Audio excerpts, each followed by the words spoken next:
नमस्ते बच्चों। राष्ट्र संत विद्या निकेतन प्राथमिक शाळा उमरखेड, जिल्हा यवतमाळ।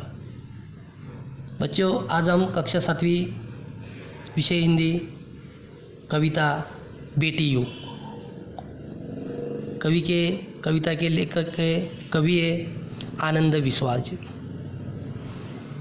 देखो बच्चों, इससे पहले की वीडियो में आपको कविता के कुछ कड़वे के बारे में, कुछ लाइन के बारे में आपको जानकारी दी है और उसका भावार्थी आपको समझाया है।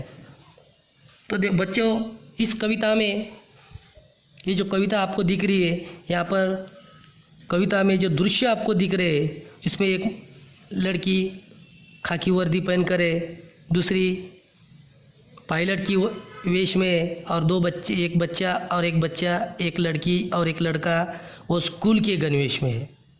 और इधर कुछ पुरुष, महिलाएं, कुछ छात्र छात्राएं आपको इस दृश्य में दिखाई दे रही। तो बच्चों, इस दृश्य का आपको क्या अर्थ समझ में आ रहा है? ये जो आपको दृश्य दिखा है कविता का, बेटी यू कविता का जो दृश्य आपको ये दिखाई दे रहा है, ये दृश्य में आपको ये विभिन्न चित्र दिखाई दे रहे। चित्र कौन से? पुरुष, महिला, छात्र छात्राएं, एक खाकी वर्दी में पुलिस कर्मचारी के वर्दी में, एक पायलट के वेशभूषे में, और कुछ बच्चे स्कूल के गणवेश में। तो इससे आपको क्या समझ में आ रहा है? इससे आपको शिक्षा के बारे में महत्व समझाया है। शिक्षा, देखो बच्चे स्कूल में जा रहे हैं, यानी शिक्षा, यानी शिक्षण, पाठशाला, स्कूल। इस दृश्य में किसकी जानकारी है, किस पर जानकारी आई हुई है? शिक्षामय, पाठशाला, पढ़ाई, ज्ञान, इसके ऊपर जानकारी है। तो कवि आनंद विश्वास जी ने कहा है इस कविता में, जो बेटियां पढ़ेगी तो उनका आत्मविश्वास बढ़ेगा, और वो बेटियां आत्मनिर्भर होगी और देश की प्रगति होगी। तो बच्चों, तो इसमें आपको कल कड़वे का समझाया था कि देश का विकास कर रहा है, परंतु आज भी बच्चे नानी दारा कहानी उनको प्यारी लगती है। लेकिन अब हम कई नई कहानियाँ लिखेंगे जो बेटियां के लिए नए युग के संबंधित हो। यानी जैसे आप नानी से कहानियाँ सुनाते हैं, नींद नहीं आ रही तो नानी कहानी मुझे सुनाओ, नानी अलग अलग तरह की बोधात्मक कहानियाँ आपको सुनाती है। तो उसी तरह कवि ने कहा कि आप नई कहानियाँ लिखो, तुम नई कहानियाँ लिखो। कौन सी लिखो? शिक्षामय वातावरण की, शिक्षामय जीवन की, शिक्षा यानी शिक्षण, ज्ञान की कहानियाँ लिखो, और ज्ञान संबंधी कहानियाँ सुनो और उसके ऊपर जानकारी हासिल करो।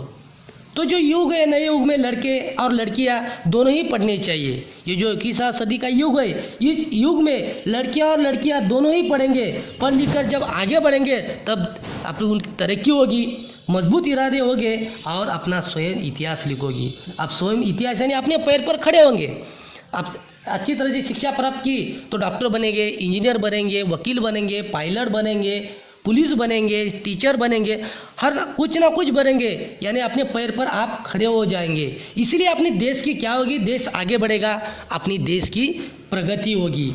लड़कियां पढ़ेंगे तो देश आगे बढ़ेगा, युवक युवतियाँ की प्रगति के दौड़ में आगे जाएंगे, और बच्चे जो नानी द्वारा सुनाई हुई कहानी है उनको कहानी प्यारी लगती है। तो देखो बच्चों, इस कविता से आपको सीखना चाहिए कि स्कूल में हमेशा जाना चाहिए, शिक्षामय वातावरण में रहना चाहिए, शिक्षा लेना चाहिए, पढ़ाई अभ्यास करना चाहिए। क्यों? अपना जीवन, अपना आयु सुखी बन सकता है। इस ज़माने में, इस 21वीं सदी युग में शिक्षा के सिवाय कोई भी नहीं है। तुम जब नींद से होशियार होते, सवेरे से और रात में जब सोते, तब तक आपको ज्ञान की बहुत ज़रूरी होती है, ज्ञान की आवश्यकता लगती है, शिक्षा की आवश्यकता ही आपको लगती है। सवेरे उठो तो घड़ी का टाइम, समय देखना, किराना दुकान में गए तो सामान लाना, इसके लिए शिक्षा बहुत ज़रूरी है। शिक्षा यानी शिक्षण बहुत जीवन में ज़रूरी है। इस कविता में कवि आनंद विश्वास जी ने शिक्षामय के बारे में इस कविता में जानकारी दी है। तो बेटा शिक्षित, अब आदि शिक्षा, दोनों शिक्षित, पूरी शिक्षा, हम सोचा मन मर करो तुम, सोचो समझो करो समीक्षा, सारा जग शिक्षामय करना हमने सोचा, मन में ठानी नानी वाली कथा कहानी अब भी जग में लगी सुनानी। तो इसमें क्या कहा है? तो पूरा जग अपने को शिक्षामय करना है, उसके लिए ठाम मन को ठाम करना चाहिए। सारा जग शिक्षा में करना चाहिए। अशिक्षित अपने जग में कोई ही रहना चाहिए, सब पढ़े लिखे ही अपने देश में रहना चाहिए। तो कवि आनंद विश्वास जी ने इस कविता में शिक्षण के बारे में जानकारी दी है। तो बच्चों, आज हम इस कविता का इतना ही भाग देखेंगे, अगला भाग अगले तासिके में देखेंगे। नमस्ते।